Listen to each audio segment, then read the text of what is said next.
ce qui est bien évidemment interdit et une horreur. J'ai eu des appartes détruits. Dubaï, c'est quand même très violent au niveau immobilier. Un 2 chambres de 400 mètres carrés, je l'ai loué 100 € par mois. Oh là là, elle est belle. S'il te plaît, pars de l'appartement. Il n'y a personne qui a fait ça. J'ai l'impression que j'ai un peu trop près, j'ai peur de respirer trop fort. C'est vrai. Eh bien, c'est parti. Le second podcast Mage. D'ailleurs, on vient d'avoir le clap de début de Maxime, qui a la société Prod, qui s'est spécialisé en tout cas dans la production vidéo à Dubaï pour les entrepreneurs. Merci Maxime. Et on en profite en fait pour justement parler de son concept. Pendant les événements, il peut venir s'installer, faire votre podcast, même à la maison. Donc, c'est-à-dire qu'au lieu de perdre 1 heure à aller de Marina à Business BU, tu réserves ton slot à 10h chez toi et tu te retrouves à avoir ton podcast monté chez toi. Bref, c'était le moment promo. Concrètement, ce podcast, on va parler de Dubaï. Je suis très heureux de vous accueillir. Théophile, Khadija, Julien, merci d'être avec moi.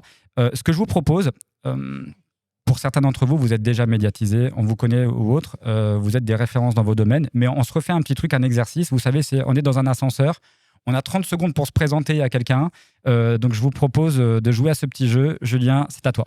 Donc moi, je prends rarement l'ascenseur, mais je dirais que c'est Julien. Je suis compte trader en crypto et j'ai plusieurs activités en crypto, un club d'investissement et aussi du trading et beaucoup de VC du coup. Merci Julien. Théophile ? Alors moi, j'ai 14 ans de web dans les pattes et je fais du private equity, donc dans le domaine des business en ligne. Et puis à côté de ça, investisseur, bourse, IMO et restaurant contre mon gré. Ouais, je vois ça. Théo, je fais une petite parenthèse. Je suis obligé en fait. Je veux te remercier parce que ce soir, le mec que tu vois devant toi, il te doit beaucoup. Je pense que tu es un des mecs à qui on doit l'essor de l'infoprenariat, du e-commerce en France. Il y a 10 ans, j'étais dans un hôtel, je travaillais de nuit et je regardais tes vidéos. Tu as été un élément déclencheur à ce que je me lance, c'est-à-dire que je quitte mon emploi. Donc concrètement, ce que tu vois devant toi aujourd'hui, tu y as participé. Donc, ouais. Elle est où mon equity? Le cut. Pas d'impôt à Dubaï, mais la taxe. Non, Théophile. franchement, merci de ouf. Et je dois pas être le seul, mais c'est pour le rappeler concrètement. Grand respect. Et je pense que tout l'écosystème actuel français te doit énormément. Ouais, merci. Donc voilà. Khadija. Moi, je fais de l'investissement immobilier depuis 10 ans à Dubaï et je suis spécialisée dans l'investissement de moins de 3 ans. Donc, le plus court possible. En ce moment, je suis focalisée sur les deals de 12 mois. Ok. Tout ça pour dire très humblement que tu es la personne de confiance, je pense, où toutes les personnes aujourd'hui médiatisées, qui ont beaucoup de capitaux et autres, tu es leur personne de confiance pour investir à Dubaï. J'espère que je vais le rester. Tu le diras pas peut-être aussi facilement que moi, mais je le dis en tout cas. Et bravo pour tout ce que tu fais aujourd'hui. Merci. Ouais. Ok, bon, petite parenthèse. Alors, de quoi on va parler pendant ce podcast? C'est la grande question. On est à Dubaï. Ce que je vous propose, c'est de parler de Dubaï et de parler de pourquoi Dubaï. Alors, ce qui est un petit peu bizarre, c'est que Théophile, il vit pas à Dubaï. Il vit à Bangkok. Alors, on peut pas être parfait. On va le convaincre. C'est mon futur client. On peut pas être parfait. Mais je vais vous dire une petite info, c'est que on s'est parlé il y a quelques instants et il me dit putain, je suis à Dubaï, je suis pas bien. Genre, je sens que Dubaï m'appelle. À chaque fois que je viens, j'ai la sensation qu'il se passe quelque chose. Donc ce qui est intéressant, c'est qu'on va avoir la chance dans ce podcast, certes de parler de Dubaï, mais on va aussi pouvoir parler en fait de façon plus globale d'expatriation. Et aujourd'hui, est-ce qu'on est mieux ailleurs qu'en France? Est-ce qu'on s'y voit revenir? Donc, on va aborder tous ces sujets ensemble. Et ce que je vous propose, c'est de démarrer avec une première question. Julien, toi, je pense que tu es peut-être un des derniers arrivés à Dubaï. Je te pose la question, pourquoi tu es venu à Dubaï? Parce qu'on m'a invité en vacances 2 semaines et je suis jamais reparti. Donc, je dirais c'est un peu un cas unique. Remarque, j'en ai entendu plusieurs histoires comme ça. Mais je pense que Dubaï, c'est surtout l'avantage premier, en tout cas, que je vois moi en tant qu'entrepreneur. C'est vraiment la qualité de vie qui est vraiment inégalée, je trouve, partout dans le monde pour avoir vécu dans pas mal de grandes villes. Il fait beau, le service est de qualité. Il y a une énergie aussi, je pense, qui est cool. Là, on le voit au Match Club, etc. Il se passe plein de trucs, c'est cool, tu rencontres plein de mecs. Et finalement, quand tu es en France, même dans les grandes villes, je sais pas, tu vois, ces villes sont un peu étalées. C'est difficile, je trouve, de faire du business. Alors que je pense qu'à Dubaï, ça se fait quand même très vite. Et d'ailleurs, on le voit tout de suite, tu t'introduis, c'est la référence en immobilier. Si tu veux faire de l'immobilier, il faut passer là. Donc, on sent, j'ai presque envie de venir faire de l'immobilier maintenant, etc. Donc, je pense que c'est ça, Dubaï, quoi. Ouais, t'as raison. concrètement, Khadija, toi, qu'est-ce qui a fait que tu es venue à Dubaï? Et il y a combien de temps que tu es là? Ben, c'est la même chose. Ça fait maintenant presque 16 ou 17 ans. Et je suis venue vraiment par hasard. Je vivais à Londres. J'ai décidé de quitter j'avais essayé Miami avant, mais ça n'avait pas fonctionné. Et j'ai eu des amis qui sont installés là et qui m'ont dit tu devrais venir, c'est assez sympa.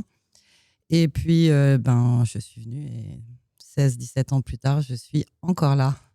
Et ça parle, hein. Quand tu es après 16-17 ans, et puis tu as vu Dubaï, à mon avis, évoluer. Hmm. Je suis arrivée à Dubaï, c'était en pleine crise. Les gens quittaient, partaient et les gens abandonnaient leurs véhicules, leurs appartements, leurs crédits. Et c'était vraiment une énorme crise. Les tours, les constructions étaient complètement arrêtées. C'était une ville presque fantôme où il y avait des grues qui tournaient avec le vent toute la journée. Il n'y avait plus de workers. Les espèces de bâches qui mettent sur les buildings commençaient à s'effriter et à se casser le nez par terre. Enfin, et je me suis dit, mais quelle bêtise j'ai faite de quitter Londres pour venir ici. Et puis après, j'étais bloquée parce que je pouvais plus, j'allais pas rentrer à Vittel dans les Vosges. Donc je me suis dit, je suis obligée de rester là et de faire quelque chose, notamment d'apprendre l'anglais en premier. Et alors, de ce que j'ai compris, parce que moi, ça fait un peu plus de 4 ans que je suis à Dubaï, Dubaï a été très cyclique. Il y a eu justement plusieurs cycles comme ça, des crises vraiment financières également, qui en fait, ça a suivi. Il y a un marché immobilier, d'ailleurs, il y a eu des sortes de cycles. Hein. Alors, c'était pas. Il y a des cycles d'immobilier partout, dans tous les pays. En revanche, la crise qui a subi les Émirats arabes unis, c'est principalement la crise qui a touché le monde entier, c'est les subprimes. Donc, à partir de là, c'était vraiment, ça s'était extrêmement effondré. À partir de là, il fallait tout reprendre, tout reconstruire, refaire des lois qui encadraient les investisseurs, qui encadraient et qui protégeaient le pays et les banques, parce que c'était basé sur les expatriés. Les expatriés venaient, contractaient des crédits, achetaient des maisons, des voitures. Et le jour où ça s'effondre, ils se sont barrés, tout simplement, et ont laissé tout en plan, les banques et les biens qu'ils avaient acquis, etc. Les fameuses voitures dans le désert, Oui. histoires de... Ah oui. Moi, dans le building où je vivais, il y avait plusieurs étages de parking où c'était plein de voitures avec du sable et il y avait 10 cm de sable dessus et qui étaient complètement abandonnées. Après, les différents cycles qu'il y a eu, ils étaient du fait des différents événements géopolitiques qu'il y avait autour soit dans les pays alentours, et il y a eu plusieurs effets de vagues qui ont fait augmenter l'immobilier. On a eu le printemps arabe et l'invasion de la Libye, donc 2014, qui a fait amener un arrivage de personnes qui fuyaient avec leur argent vers les Émirats, qui a fait augmenter les prix. À ce moment-là, on a aussi l'effondrement du rouble à ce même moment et à peu près à la même époque. Et le pouvoir d'achat des Russes s'effondre. Et là, on a pas une crise, mais on a des gens qui venaient investir avec un très fort pouvoir d'achat et qui, au final, n'ont plus ce pouvoir d'achat. Donc, le fait que les Émirats, et notamment Dubaï, soient dépendants de plusieurs forces on va dire, pouvoir d'achat de plein de différentes nationalités, tout ce qui se passe, en fait, impacte à l'extérieur des Émirats, impacte les Émirats. Donc, ce n'est pas des vraies crises, ce n'est pas le pays qui est lui-même en crise, c'est plutôt qu'est-ce qui se passe autour des pays, pourquoi ces gens-là viennent, et c'est eux qui font les différents cycles de l'immobilier. Je comprends. Bon, Théo, toi, ça te parle aussi, l'immobilier. Je sais que tu es dedans depuis des années. Mais je vais juste faire un petit lien parce que je sais que toi, tu es en famille aujourd'hui à Dubaï. Hein, tu as des enfants déjà. Oui, je suis mariée, j'ai un enfant et on vit en famille ici. Ouais. En fait, je fais une petite parenthèse sur ça parce que je me dis, en tant qu'expatrié, il y a quand même une étape qui est folle, c'est celle de quitter un entourage familial. Et là, je vais te poser la question à toi, Théo, concrètement. Comment tu vis ça? Est-ce qu'aujourd'hui, toi, tu t'obliges à revenir en France? Est-ce que tu fais venir ta famille auprès de toi? Comment tu as fait pour t'expatrier tout en gardant ce lien? Et est-ce que ça n'a pas été difficile pour toi?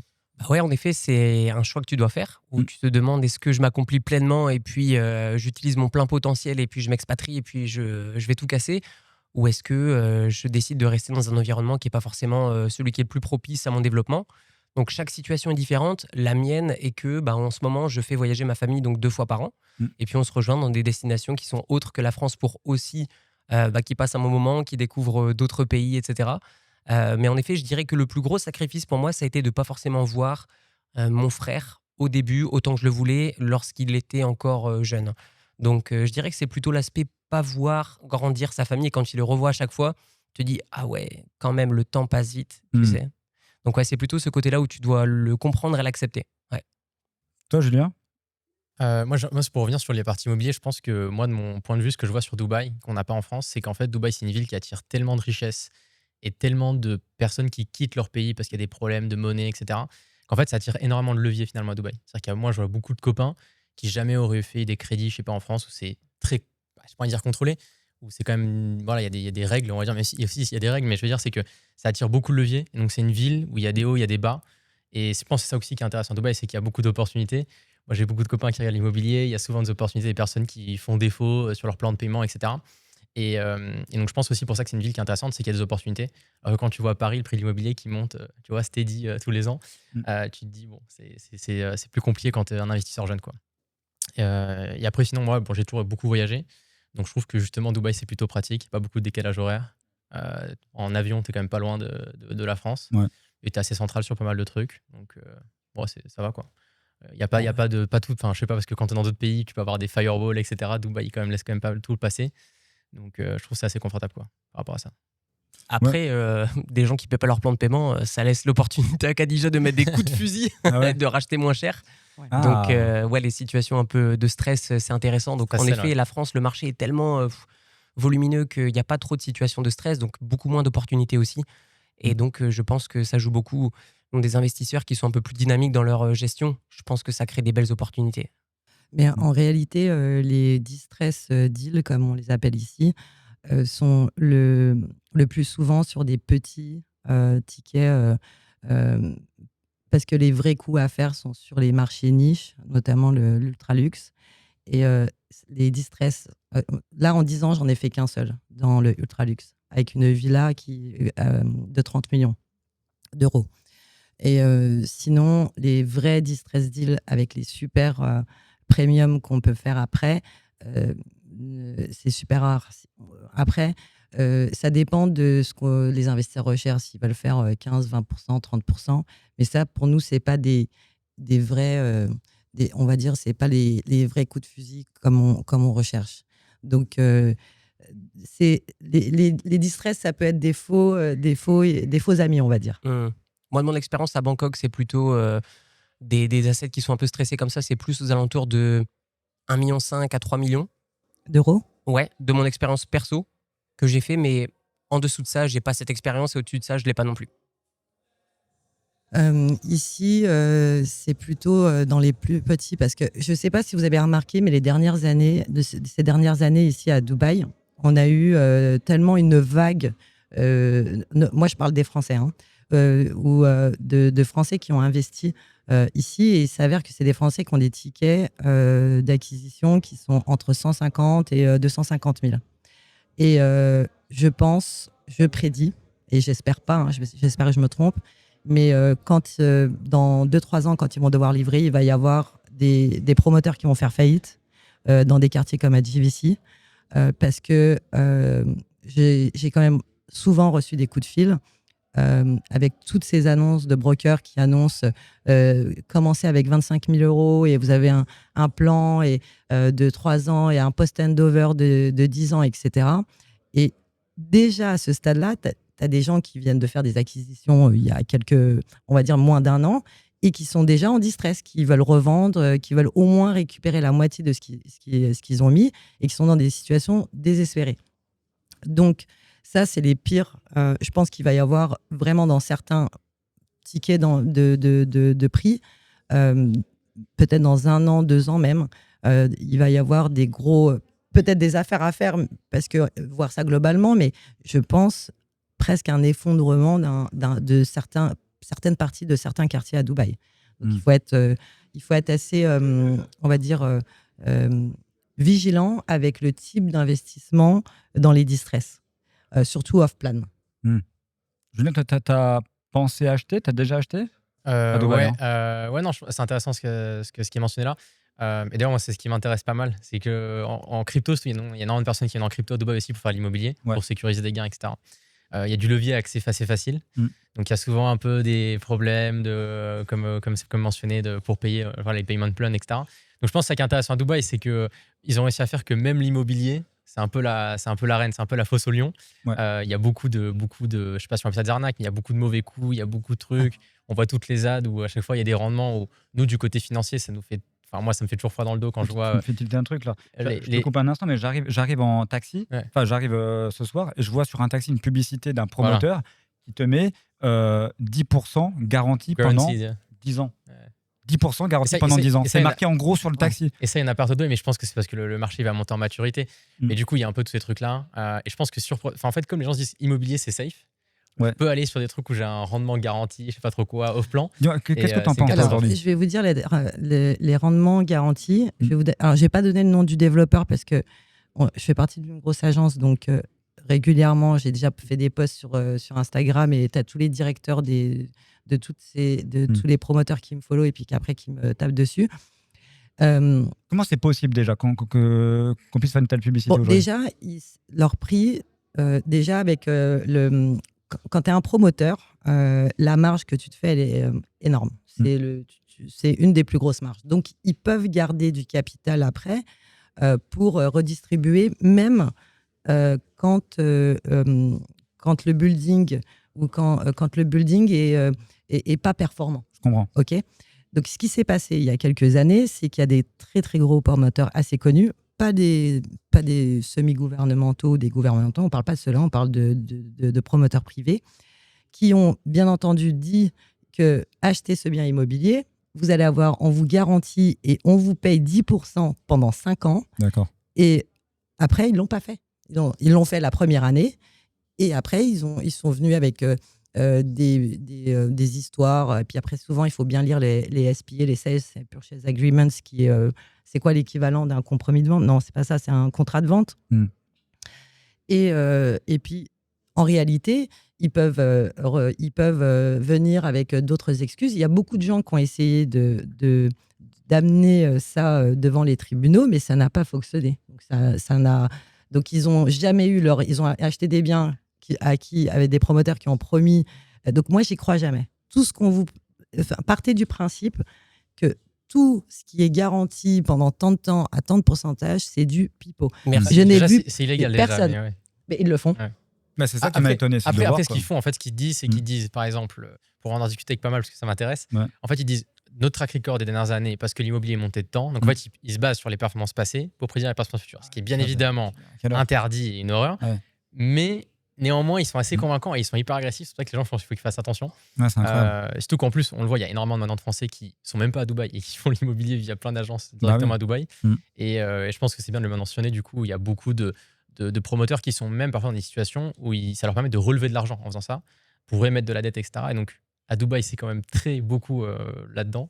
Donc voilà, beaucoup de leviers. Donc ça, c'est toujours pareil. Quand dans n'importe quel système financier, quand il y a un petit peu de levier, il suffit qu'il y ait une petite secousse et derrière, ça peut générer la catastrophe. Je vais juste ajuster un truc par rapport à ce que tu viens de dire.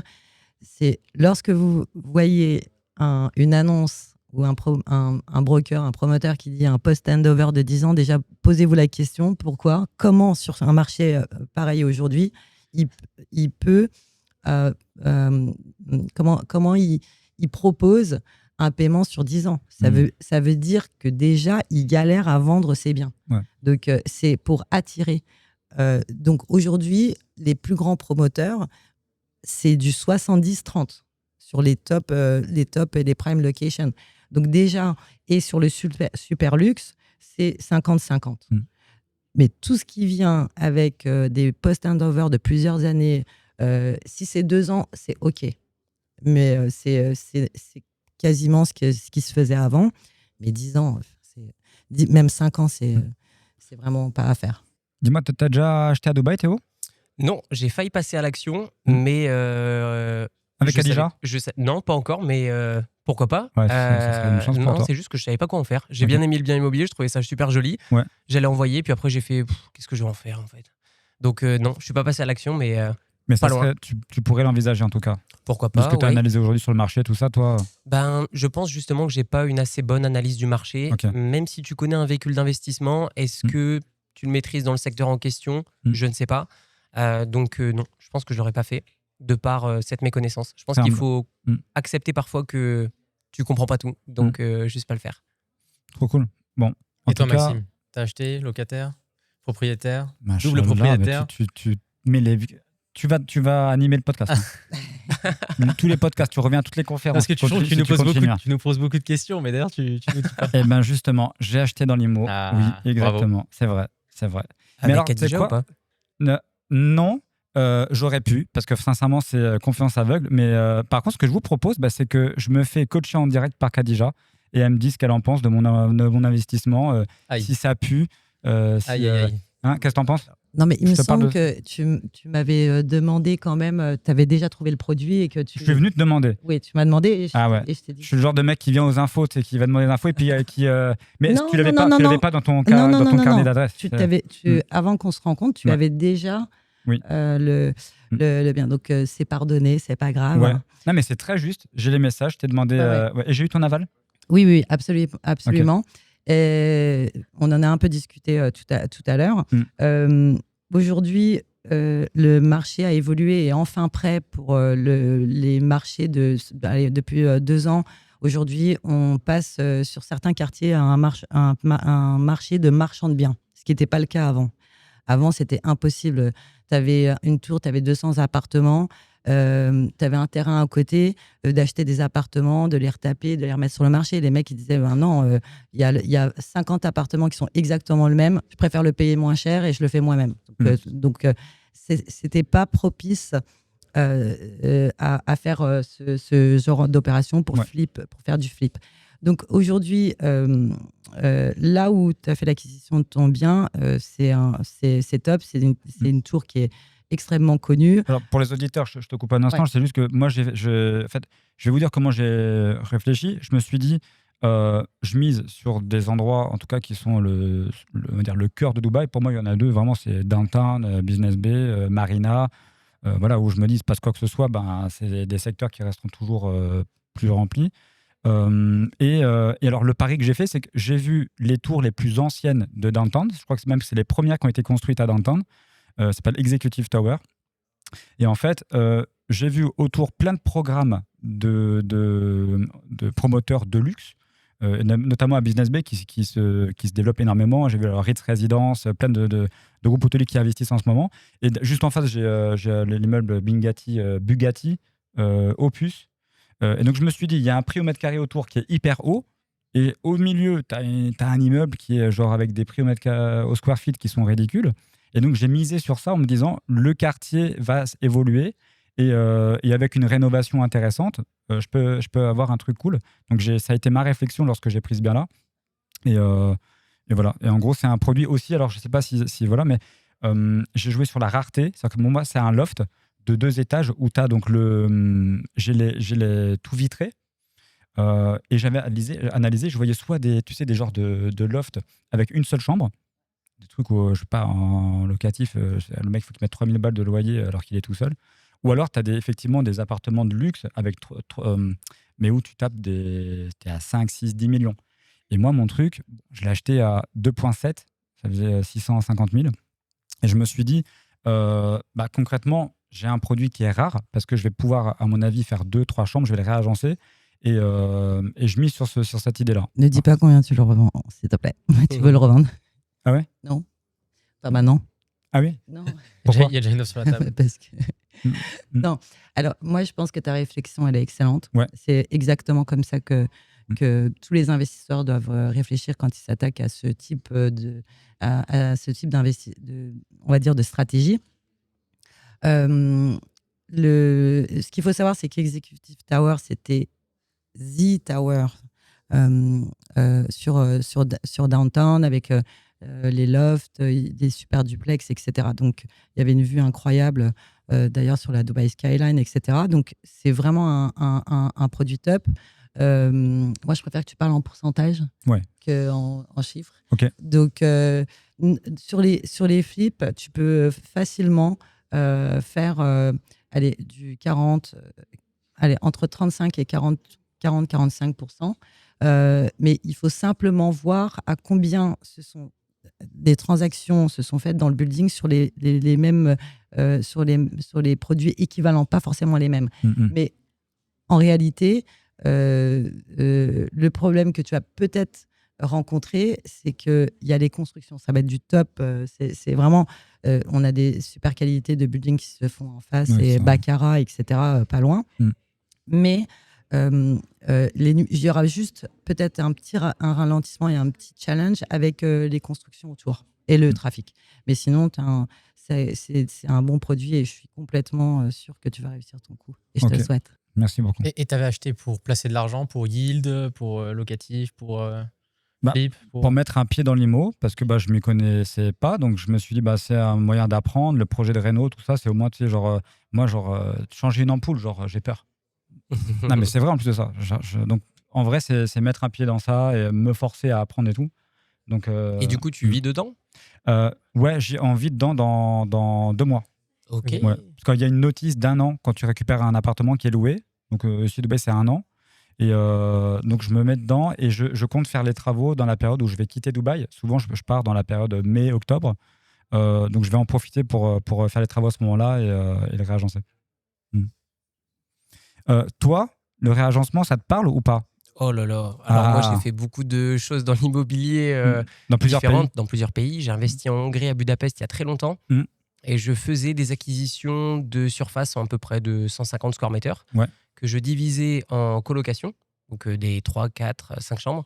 Quelle erreur! Mais quelle erreur! Ah ouais. Une montagne de gestion et puis les agences de gestion, ils se tirent les cheveux parce que t'as un gros yield sur le papier, mais dans la réalité des choses, c'est totalement différent. J'ai eu des appartes détruits. Merde. Après, j'ai fait du développement IMO. J'ai fait construire une petite villa à Marbella, qui était censée être une résidence principale. Et en fait, j'ai changé d'avis et je l'ai revendu avec une plus-value. Et là, je me suis dit, waouh, j'ai gagné de l'argent sans faire exprès dans l'immobilier, alors qu'avant, j'essayais d'en faire et j'ai pas réussi. Et puis après, là où est-ce que j'ai fait honnêtement des braquages, c'était à Bangkok sur des propriétés, des branded residences, donc sur des Ritz-Carlton, etc. Ouais. Ok. Coup de fusil, des gens qui n'arrivaient plus à payer, ou alors période Covid, etc. Donc des gens qui avaient besoin d'argent rapidement, des liquidités. Et donc, situation particulière, font des business particuliers. Ouais. Je connais trop peu l'Asie et puis la Thaïlande, mais concrètement, tu peux être propriétaire. Toi, comment ça se passe Ouais, en fait, les terrains, tu peux légalement pas être proprio. Par contre, les condos, tu peux être propriétaire. Il faut juste qu'il y ait 51% de propriétaires taille dans la tour. D'accord. Donc, effectivement, tu peux pas te faire avoir parce que tu as le land department. S'il n'y a pas le quota pour les foreigners, tu t'achètes pas, quoi. Je comprends. Ok. Bon, hyper intéressant. Toi, j'allais dire t'es en loc, mais je sais très bien où t'es. Hein. Je sais très bien où t'es. Avec ton frère. Exactement. Caché. Ouais. D'ailleurs, il prévoit une augmentation encore des loyers de 10%. Oui, mais pas partout. Ah oui. Et jusqu'à quand ? Jusqu'où, en fait ? Arrêtez-vous à un moment donné. Tout ce qui est en dehors de ta zone. Moi, j'ai vendu un appartement à Dorchester, là où il y a l'hôtel Lana. Trop stylé. Et mon client, déjà, j'ai galéré, parce qu'à l'époque, il fallait bien entendu convaincre les gens d'acheter à Dubaï. Donc, on les suppliait, s'il te plaît, c'est une bonne affaire. Et les gens nous pourrissaient, ils nous disaient non, mais vous êtes des malades, c'est les prix de Paris, c'est impossible. Donc, j'ai eu finalement un Français qui a eu pitié de moi et qui a fait l'acquisition de cet appartement. Bon, il a mis 1 an, il est venu la première fois et le bien coûtait 3 millions de dollars. Il est revenu après, il m'avait dit non au début, puis après il a fait le tour de la ville, il m'a dit non, après 1 an, il m'a dit oui, est-ce que tu peux je veux acheter cet appartement-là. Je dis c'est trop tard en fait, il n'y en a que 9 dans le building, laisse tomber. Et finalement, 6 mois plus tard, j'ai réussi à lui trouver. Il a payé 1 million d'euros de plus. Donc, il a eu la livraison, je crois qu'il y a 2 ans. Et j'ai loué, c'est un 2 chambres de 400 mètres carrés, je l'ai loué 75 000 € par mois. Oh là là, elle est belle. Donc, je l'ai loué pendant 3 mois. Et il voulait pas partir de l'appartement. Je lui ai dit, s'il te plaît, pars de l'appartement. Il n'y a personne qui a fait ça. 75 000 € par mois, c'est un 2 chambres. Est-ce que tu peux partir de ton appartement maintenant? Ah putain. Et donc, j'ai encore les messages. Hein. Moi, tout ce que je dis, c'est vérifiable. Il y a des preuves, il y a des transactions, c'est public, etc. Et donc, bref, on le loue. Puis en partant, il me dit, ouais, est-ce qu'on a battu un record? Je dis, mais enfin, vrai, bien sûr qu'on a battu un record. Allez, dehors. Et là, on l'a mis en pub pour 700 000 €. J'espère qu'on va le louer rapidement. Incroyable. Alors, tout ce qui est ultra luxe, oui. Tout ce qui est luxe, oui. Pourquoi? Très simple. Il n'y a pas suffisamment de stock pour loger tous ces gens-là. Aujourd'hui, je ne peux pas loger tous ces gens fortunés qui viennent à Dubaï. Je ne peux ni leur louer. On est obligé de se battre en duel avec les agents pour avoir des unités dans certains buildings. On est obligé de supplier des gens qui n'utilisent jamais leur appartement de louer au moins 1 an et de mettre des clauses de 20 pages pour s'assurer que les types ne restent pas.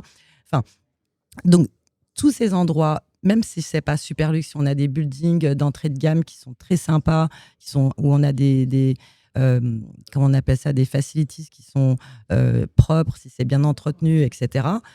Et qu'il y a 150 unités dans le building et que les buildings font 6 ou 7 étages, et ben, les gens se ruent dessus. Et dans ces buildings-là, City Walk, Downtown, certains buildings de Business Bay, certains buildings de Marina, certains buildings de La Palme, oui, vont continuer à augmenter. Les villas, elles sont un peu stabilisées, parce que c'était monté, c'était devenu n'importe quoi. Mais aujourd'hui, après tout le reste, non, parce que ici, à part 3 buildings, voilà. Donc tu parles de location à long terme quand même, hein, pas que du court terme. Hein. Ouais, le court terme. Mais même le court terme, c'est le marché des locations de vacances. Moi, j'ai commencé comme ça, en montant une boîte de short terme. Tout le monde fait du short terme. C'est partout. Tu as une offre qui est quand même hallucinante. Tu peux trouver des trucs pas trop chers. Et je ne sais même pas si aujourd'hui ça devient vraiment rentable, à part si tu donnes un super service. Parce que dans ce pays, quand tu fais du short term rental, tu es obligé d'avoir un service 24 heures sur 24, 7 jours sur 7, équivalent à l'hôtel. C'est pas comme en France, tu mets une boîte, ou en Angleterre, et puis tu mets une clé, etc. Donc, moi, ça, ce serait mon rêve. Tu vois, les gens, ils se débrouillent. Non, les gens sont hyper assistés. Il faut les assister. Il faut que tu décroches au téléphone. Donc, en vrai, l'opérationnel coûte super cher. Je ne sais pas si le business model d'être opérateur de short terme, à part avec quelques trucs super luxe, c'est vraiment rentable, ni pour le propriétaire, que ce soit pour le propriétaire ou même pour la compagnie qui fait ça. Ok. Je rappelle que ce soir, donc, vous allez passer sur scène chez Maj et chacun vous représentez un petit peu en fait, un type d'actif différent, en fait, d'investissement dans un actif différent. Si vous deviez parler combien vous allouerez en termes de pourcentage dans l'immobilier, dans la crypto. Je pense que c'est des sujets que vous maîtrisez tous. Toi, la crypto-monnaie, ça te parle? Mon mari, mais pas moi. Ah. Donc, concrètement, sur 100% de capitaux, combien vous mettez dans l'immobilier, dans la crypto, dans d'autres actifs, toi? Moi, je dirais que ça dépend de l'âge, un peu du raison familiale, quoi. D'où tu viens et à quel point tu veux prendre du risque. Mais ce que je dirais, c'est qu'en fait, moi je dirais 100% crypto. Et c'est pas pour défendre ma classe active, c'est que en fait, tu es sur la classe active qui a le meilleur rendement risque, quoi qu'il arrive. Donc après, ça peut être bien diversifié quand tu passes certaines étapes. Mais je pense que nous, c'est l'erreur qu'on voit dans notre domaine, c'est qu'il y a beaucoup trop de personnes qui font beaucoup de crypto, beaucoup de bourses qui vont se diversifier parce qu'on leur dit de se diversifier. Et du coup, ils font faire n'importe quoi. Et en plus, là, comme on le voit avec Dubaï, avec les trucs, rendement fixe, je sais pas trop quoi, garantie, ils vont tous se mettre là-dedans. Et en fait, finalement, le hard-earned money, genre l'argent qu'ils ont mis du temps à gagner, ils vont se faire éclater dans un domaine qu'ils connaissent pas. Donc moi, ce que je dirais, c'est si tu as commencé par un actif à investir et que tu connais bien cet actif-là, continue là-dedans. Si tu dois prendre des gains, etc., sécurise-toi en cash. Et va pas forcément tout de suite reprendre du risque dans d'autres secteurs. Je pense qu'il y a un temps d'apprentissage qui est énorme, parce qu'on le voit à Dubaï. Dubaï, c'est quand même très violent au niveau immobilier. Dans la crypto aussi. Hein. Ouais, si tu connais le secteur, ça va. Tu parles de 100%, je me mets à la place d'un mec. Même si tu es jeune, si tu es jeune comme nous, il faut prendre du risque à un moment donné. Et oui, tu es dans une classe d'actifs à mon avis où tu mets ton attention dessus. Ouais, carrément, ok. Théo, toi? Alors moi, je vais prendre l'exemple des profils avec qui je travaille le plus. Donc ce sont souvent des millionnaires. Donc je dirais que ça dépend de plein de choses. Il y a un des trucs, Julien, que tu as dit que c'est intéressant, sur lequel je vais revenir juste après. Mais en gros, moi j'estime que 30% dans l'immobilier, que ce soit en RP, en résidence principale et un petit peu en immobilier locatif sur le long terme, why not? Parce qu'en fait, ça présente des avantages et des inconvénients qui sont propres et qui se complètent avec les autres types de classes d'actifs. J'aime aussi beaucoup la bourse parce que c'est hyper passif. Je pense que parmi tout ce dont on parle aujourd'hui, l'air de rien, le truc le plus passif sur le long terme, sur lequel tu as de l'equity public, c'est investir par exemple sur le S&P 500 avec des frais relativement faibles et aucune gestion. Donc 30%, c'est pas mal aussi. Mais encore une fois, ça dépend. Est-ce que c'est quoi tes convictions? 30% en private equity, je trouve ça pas mal. Encore une fois, parce que moi, c'est mon domaine d'activité. Mais je te donne l'exemple de Julien. Il fait aussi du private equity. Je te donne l'exemple de Khadija qui va faire du private equity parce que vous vous connaissez dans des secteurs qui sont propres aux vôtres. Donc, je pense que le private equity, c'est bien si vous avez une connaissance sur un marché particulier. Et il y a plein de manières de le faire différemment. Donc, ça peut être de manière active ou passive. Et je pense que 10% dans des convictions personnelles, donc ça peut être, par exemple, si tu es un survivaliste, prends des lingots d'or chez toi. Si tu penses que y a plein de choses à faire dans le domaine de la DeFi, je pense qu'il faut creuser et puis il faut être, aussi avoir des cryptos parce que sinon, tu peux passer à côté de quelque chose d'intéressant. Ouais. Donc, pour moi, c'est plus 10% conviction perso, 30% IMO, 30% bourse, 30% private equity. Ça ressemble de manière très proche à ce que moi, je gère aujourd'hui. Ok. Toi, Khadija, aujourd'hui, est-ce que tu investis ailleurs qu'en IMO? Alors moi, ce qu'il faut savoir, c'est que j'ai tout mis. Si j'aurais pu mettre mon mari et mon fils dans l'immobilier, je l'aurais fait. Ok. Parce que vous défendez vraiment le... Il n'y a que toi qui as une approche vraiment holistique. Non, mais parce que lui, il a un peu plus d'expérience. Moi, j'ai fait qu'un truc pendant 10 ans, la même chose, tout le temps. Donc, moi, de ma manière de faire, je sais... Et que tu maîtrises. Voilà, je maîtrise et les tenants et les aboutissants. Donc, j'arrive à peu près à doser le risque. Ouais. Donc, j'ai même forcé mon mari à faire des opérations. Donc, en plus, on est dans un marché depuis quelques années qui est hyper cash. Ouais. Donc, on est vraiment là pour prendre l'avantage de la liquidité et de faire... C'est vraiment... Le marché est une cash cow en ce moment et il faut faire l'argent. Donc, on se calmera et on fera des investissements locatifs et puis on se dira, une fois qu'on a amassé tout ce que cash là, et puis on se dit, là, c'est calme. Et après, je ferai de la crypto, ce sera peut-être trop tard. Enfin, mon mari en fait déjà, donc ça va. Ça l'amuse, il adore. C'est pas... Mais le maximum de notre capital est dans l'immobilier. Ici à Dubaï, on a investi en France, bien entendu, en Angleterre, parce que mon mari est britannique. Donc, comme je maîtrise, donc forcément, je fais ça. Mais on investit dans les business et on discutait tout à l'heure.